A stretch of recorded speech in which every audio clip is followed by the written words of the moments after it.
Serpihan peluru di kepala Brigadir Yosua tidak identik dengan senjata Brigadir J. Pengacara Barada Richard Eliezer, Roni Talapesi, mengungkap hasil uji balistik pada serpihan peluru di tubuh Brigadir Yosua Huta Barat atau Brigadir J.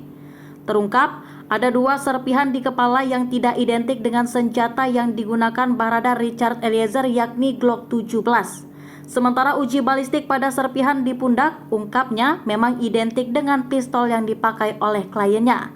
Adapun serpihan di kepala yang tidak sesuai dengan senjata yang dipakai oleh Richard menjadi petunjuk tembakan di kepala tak dilakukan oleh Eliezer. Klien saya sampaikan bahwa Ferdi Sambo yang menembak. Namun sayangnya senjata itu tidak ditemukan di TKP dan menyebutkan ada perusakan tempat kejadian perkara untuk mengaburkan fakta. CCTV tidak ada, senjata Ferdi Sambo juga tidak ada, peluru di kepala tapi tidak ditemukan pistolnya, ungkapnya. Ia mengatakan kalau luka di kepala Yosua akibat tembakan dari pistol Eliezer, maka sudah pasti akan teridentifikasi serpihan tersebut.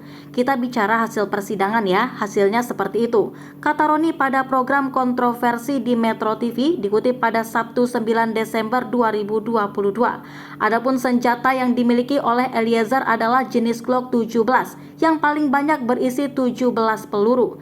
Kesaksian Eliezer di persidangan tidak mengingat beberapa banyak peluru yang ditambahkan ke senjata itu saat disuruh Ferdi Sambo di Duren 3. Sementara saat ditanyakan kepada saksi dari anggota Polri yang berasal dari anggota Polri persidangan, ternyata kebiasaan di kepolisian adalah tidak mengisi peluru hingga penuh. Kebiasaannya adalah tidak mengisi full karena akan macet, terang Roni.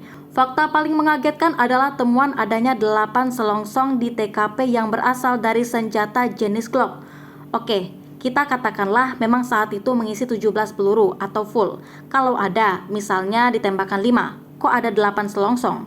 Ucapnya sambil tertawa. Harusnya bila ditembakkan 5 kali, maka hanya maksimal 5 selongsong.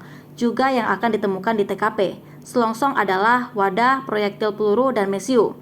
Dia tidak mau langsung menuduh itu ditembakkan oleh Ferdi Sambo, tapi menggambarkan TKP sudah rusak, jelas Roni. Di panggung yang sama, Febri Diansyah, pengacara Putri Chandrawati, bilang bahwa sesuai dengan kesaksian di persidangan, yang menembak Yosua itu adalah Richard Eliezer. Ia mengatakan Ferdi Sambo tidak melakukan penembakan ke tubuh Yosua sesuai keterangan para saksi kecuali Baradae.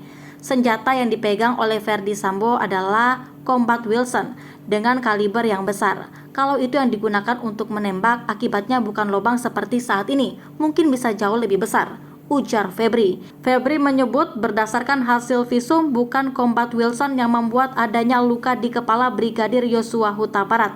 Kalau kita baca dari hasil balistik, hanya ada 2 senjata.